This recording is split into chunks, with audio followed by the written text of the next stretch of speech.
Le remplacement d'un évier les amis. Donc ici on a un double bac, un robinet qui fuyait, l'évier il est complètement mort. À chaque fois que ça fuit, regardez l'état d'évier, ça n'a jamais été changé. Donc là on fait remplacement d'évier, compris la vidage neuve, on va remettre une nouvelle vidage. Voilà, donc là on commence par déjà déboîter la robinetterie parce que là j'ai coupé de l'eau. Hop, ça c'est déboîté. L'eau il est coupé, donc après on n'a plus qu'à garder le petit récipient à côté parce que là quand on va ouvrir les raccords, donc il va y avoir un tout petit peu d'eau. Il faut une clé à pub de 13 ou bien prendre une clé à molette.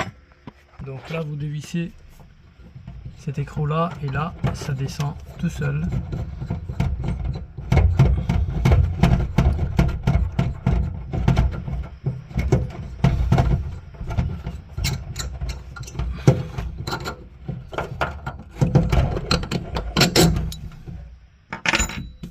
Voilà, donc là ce qu'il faut faire là c'est libre, donc là la seule chose qu'on a à faire, on met une petite bassine, là ça coule une petite quantité d'eau, ça c'est pas grave.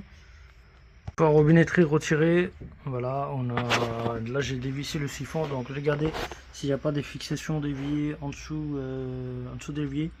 Donc là j'en avais 3 fixations en plastique, donc ça je les ai retirées. Maintenant, voilà.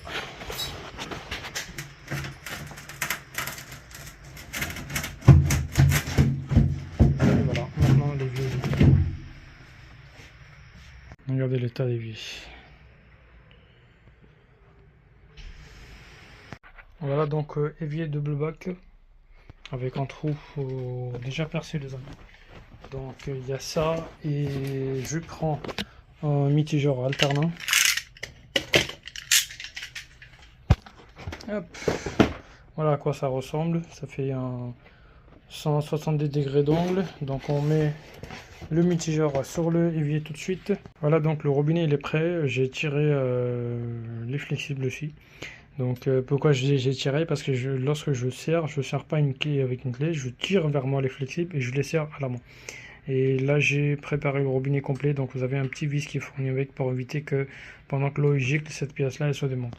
N'oubliez pas toujours de mettre un joint plate à cette partie là. Voilà. Et vous avez une joint ronde et une rondelle en ferraille qui vient avec un vis en laiton pour serrer par le bas.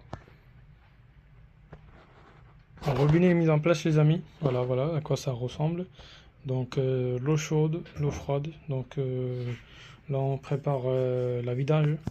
Alors ce qu'on a la vidage avec Altec, diamètre 85, donc c'est un double vidage avec double bac et là vous avez un système de trou plan que souvent les gens ne savent pas le mettre, comme par exemple je connais pas mal des gens, et au lieu de mettre le trou plein, ils virent ce truc là, ils le silicone et après ils se rendent compte plus tard que l'évier quand il se remplit, on n'arrive pas à vider lorsqu'il est bouché parce que quand vous laissez le robinet longtemps, si le évier il est bouché, ce système de trou plein il évite tout risque des débordements. Donc l'eau il s'évacue par là, voilà.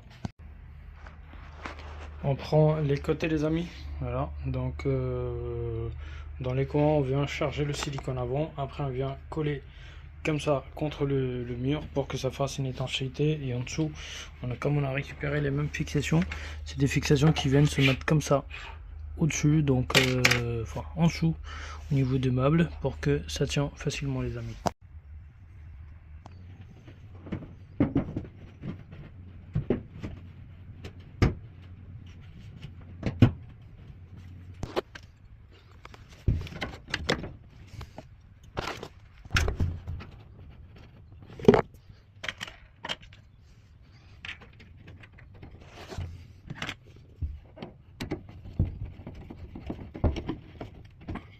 Il reste juste à mettre le joint silicone, on attend un petit peu les amis. D'abord on fait les essais d'eau, donc le raccordement de vidage il tombe pile poil face à l'ancien raccordement en cuivre, parce que là l'éducation elle est en cuivre, donc voilà, on a raccordé le flexible.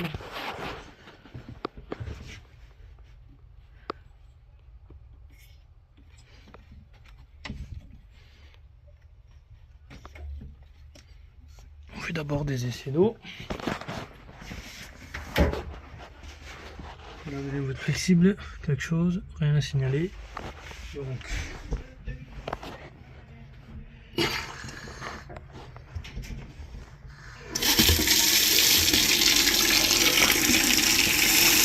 l'eau froide, l'eau chaude.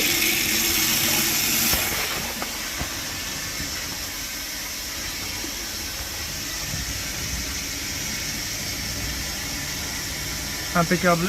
Et le robinet machine à laver. C'est bon les amis. Voilà. Donc on arrête et on met de l'autre côté. Voilà, qu'est-ce que ça donne.